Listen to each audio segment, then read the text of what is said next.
Asyhadu an la ilaha illallah wahdahu la syarikalah wa asyhadu anna Muhammadan abduhu wa rasuluh. Amma ba'du fa'udzu billahi minasy syaithanir rajim. Bismillahirrahmanirrahim. Tuan-tuan dan puan-puan sidang hadirin yang dirahmati Allah. Assalamualaikum warahmatullahi wabarakatuh. Kita lanjutkan Waalaikumsalam. daras dari buku Malfuzat, yaitu kumpulan sabda-sabda Hazrat Masih Maud alaihi salatu wassalam. Untuk daras hari ini dimulakan daripada halaman 18 di bawah tajuk Hamba yang Soleh. Hazrat Masih Maud alaihi salatu wassalam bersabda, apabila tingkat ini dilalui, maka seorang salik, yakni penempuh jalan suluk, akan menjadi hamba yang soleh. Seolah-olah bentuk kesusahan telah menjauh dan orang soleh akan mula melakukan kebaikan secara fitrat. Dia berada dalam darul aman, iaitu rumah yang aman sentosa, yang di dalamnya tidak ada bahaya. Waktu ini peperangan menentang hawa nafsunya sudah berakhir dan beralih kepada ketenangan serta suci dari sebarang perkara yang berbahaya. Berkenaan hal inilah hadi kamil kita, yakni pembimbing sempurna kita sallallahu alaihi wasallam, menarik perhatian kita. Baginda sallallahu alaihi wasallam bersabda bahawa dalam diri setiap manusia ada syaitan, tetapi syaitan saya telah menjadi muslim, iaitu nafsu buruk dia itu telah menjadi muslim. Oleh itu, seorang muttaqi sentiasa berperang melawan syaitan. Namun apabila dia menjadi soleh, maka seluruh peperangan itu telah berakhir. Sebagai contoh, perasaan riak, di mana dia sepanjang hari berperang dengannya. Seorang muttaqi berada di sebuah lapangan, di mana dia berperang setiap masa. Jika tangan kurnia Allah Ta'ala berada bersamanya, maka dia akan meraih kejayaan. Seperti mana perasaan riak, ia bersifat seperti semut. Ada kalanya manusia tanpa sedar membiarkan perasaan riak muncul dalam hatinya. Sebagai contoh, seseorang kehilangan pisaunya dan dia bertanya kepada orang yang lain. Maka pada kesempatan itu, peperangan seorang muttaqi terhadap syaitan telah bermula, di mana yang telah mengajarkan kepadanya bahawa seorang pemilik yang bertanya tentang pisau seperti itu adalah suatu jenis perbuatan yang biadab, yang boleh membuatkan dirinya marah dan boleh jadi akan berlaku pergaduhan. Pada kesempatan itu, seorang muttaqi perlu berperang dengan hawa nafsunya yang buruk. Jika di dalam dirinya ada sifat kejujuran semata-mata kerana Allah, maka tidak perlu pun untuk merasa marah. Kerana sejauh mana kejujuran itu disembunyikan adalah lebih baik. Sebagai contoh, beberapa pencuri terserempak dengan penjual batu permata di jalanan dan para pencuri itu berbincang sesama mereka. Ada yang berkata bahawa penjual batu permata itu seorang yang kaya raya, dan ada juga di antara mereka yang berkata bahawa penjual itu kelihatan sangat miskin. Secara perbandingannya, penjual batu permata itu lebih gemar pada orang yang mengatakan dirinya orang miskin. Selanjutnya, di bawah perkara menyembunyikan amalan adalah perkara yang baik. Hazrat Masih Maud alaihi salatu wassalam bersabda, demikianlah berkenaan dunia ini, iaitu satu jenis darul ibtila, iaitu rumah ujian, rumah tempat kita diuji. Orang itulah yang baik, yang menyembunyikan segala perkara dan terselamat dari perbuatan riak. Mereka yang amalannya semata-mata kerana Allah, dia tidak membiarkan amalannya terlihat kepada sesiapa pun. Inilah orang-orang muttaqi. Saya pernah lihat di dalam Tazkiratul Aulia, di mana di dalamnya mengisahkan ada satu pertemuan di mana ada seorang tua memohon bahawa dia memerlukan sejumlah wang sekiranya ada sesiapa yang boleh membantunya. Ada seseorang yang di kalangan mereka itu menganggap bahawa orang tua itu tadi seorang yang soleh, dia pun memberikannya 1,000 rupis.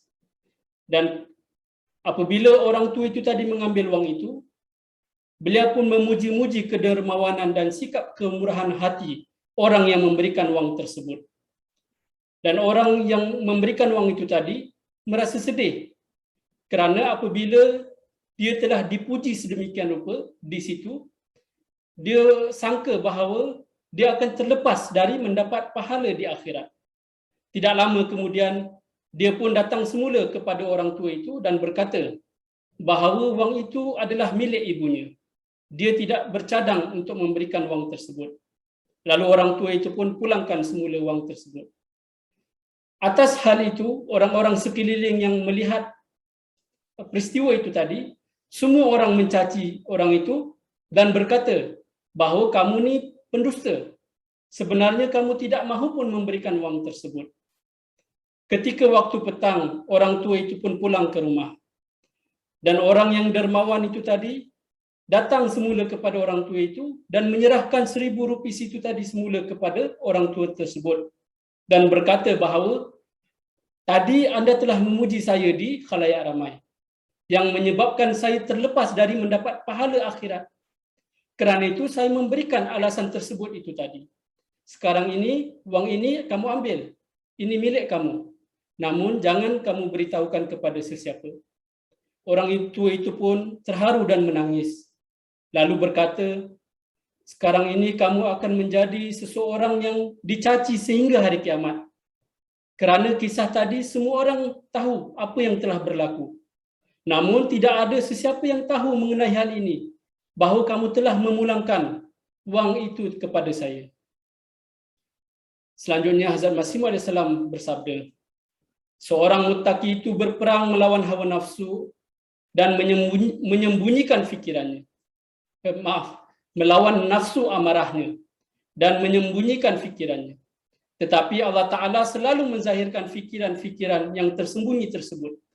Bermakna tanpa orang muttaqi itu ingin pun fikirannya yang baik itu ingin dizahirkan, Allah Ta'ala dengan bermacam cara menzahirkan fikiran orang muttaqi itu. Sebagaimana seorang penjahat yang inginkan agar rancangan jahatnya tidak diketahui, demikian juga hendaknya seorang muttaqi mendirikan solat atau ibadahnya secara sembunyi-sembunyi dan merasa risau jika ada yang melihatnya, supaya tidak timbul perasaan dia. Seorang muttaqi yang hakiki menginginkan sejenis sitar, iaitu tersembunyi, iaitu amalannya tersembunyi. Tingkat ketakwaan itu banyak, tetapi untuk takwa itu adalah sulit. Dan seorang muttaqi itu dalam keadaan berperang, sedangkan orang soleh di luar peperangan ini, kerana orang soleh itu telah mencapai satu tahap yang lebih tinggi. Selanjutnya beliau bersabda, sebagaimana berkenaan riya yang telah saya sebutkan di atas sebagai permisalan, di mana orang muttaqi itu sepanjang hari berperang dengannya. Kemudian di bawah tajuk perang di antara perasaan riya dan lemah lembut, Hazrat Masih Maud SAW bersabda, biasanya terjadi peperangan antara riya dan lemah lembut. Kadang-kadang kemarahan seseorang itu mencapai tahap bertentangan dengan kitabullah. Mendengar cacian menyebabkan emosinya tidak tenang. Takwa mengajarkan kepadanya agar berpaling dari kemarahan, sebagaimana Al-Quran menyatakan di dalam surah Al-Furqan ayat 73, wa iza marru bil lagwi marru kirama. Saya bacakan terjemahan. Di sini tak ada tulis di tulisan asal, tapi saya bacakan terjemahan ayat itu tadi. Dan apabila mereka bertemu dengan orang-orang yang mengerjakan perbuatan-perbuatan yang tidak berfaedah, mereka berlalu dengan menjaga kehormatan dirinya. Selanjutnya beliau bersabda, demikianlah dia sentiasa berperang dengan ketidaksabaran. Ketidaksabaran bermaksud perlawanan yang begitu sulit terhadap jalan ketakwaan, yakni dia begitu sukar untuk mencapai tujuannya. Sebab itu dia selalu hilang sabar. Sebagai contoh, satu lubang perigi harus dikorek sebanyak 50 hasta. Namun jika seseorang itu berhenti daripada mengorek perigi itu selepas hanya mengorek 2-4 hasta, itu adalah satu sangkaan yang buruk. Sekarang syarat ketakwaan ialah apapun yang telah diperintahkan oleh Allah, ia hendaklah dilaksanakan hingga ke akhirnya. Janganlah menjadi orang yang hilang kesabaran. Kemudian di bawah tajuk dua golongan dalam menempuh jalan suluk yang berberkat. Suluk itu adalah jalan yang seperti mana di permulaan tadi disebutkan tentang suluk, orang yang menempuh jalan kerohanian untuk meraih Allah Ta'ala. Hazrat Masih Maud SAW bersabda, ada dua golongan dalam menempuh jalan suluk yang berberkat. Satu ialah mereka yang menjaga kehormatan agama, iaitu mengharungi perkara-perkara berat, misalnya disiplin dalam peraturan syariat dan memperoleh keselamatan. Dan golongan yang kedua ialah mereka yang berlebihan dalam langkahnya, tanpa rasa penat terus melangkah sehingga sampai ke destinasi yang dituju tetapi tidak berhasil. Ia adalah firqah ataupun sebuah fahaman yang melangkah dengan kehormatan agama tetapi tidak melangkah ke tujuan yang sebenar. Dan mereka ini pasti akan menjadi ateis, iaitu tidak percaya kepada Tuhan. Sebagaimana sebahagian orang berkata bahawa kami juga solat, kami juga beribadah, mengasingkan diri, tetapi sedikit pun tidak membawa apa-apa manfaat. Sebagaimana selanjutnya Hazrat Masih Maud bersabda, sebagaimana seorang penolong Al-Masih menceritakan bahawa punca dia menjadi Kristian ialah pada awalnya dia telah pergi kepada mursyid-mursyid dan terus-menerus melakukan ibadah secara bersendirian. Tetapi hal itu tidak memberikan apa-apa faedah kepadanya dan dengan berburuk sangka dia pun telah menjadi Kristian. Demikian saja daras pada hari ini daripada Malfuzat jilid 1 halaman 18 hingga 21. Sekian, Assalamualaikum warahmatullahi wabarakatuh. Waalaikumsalam.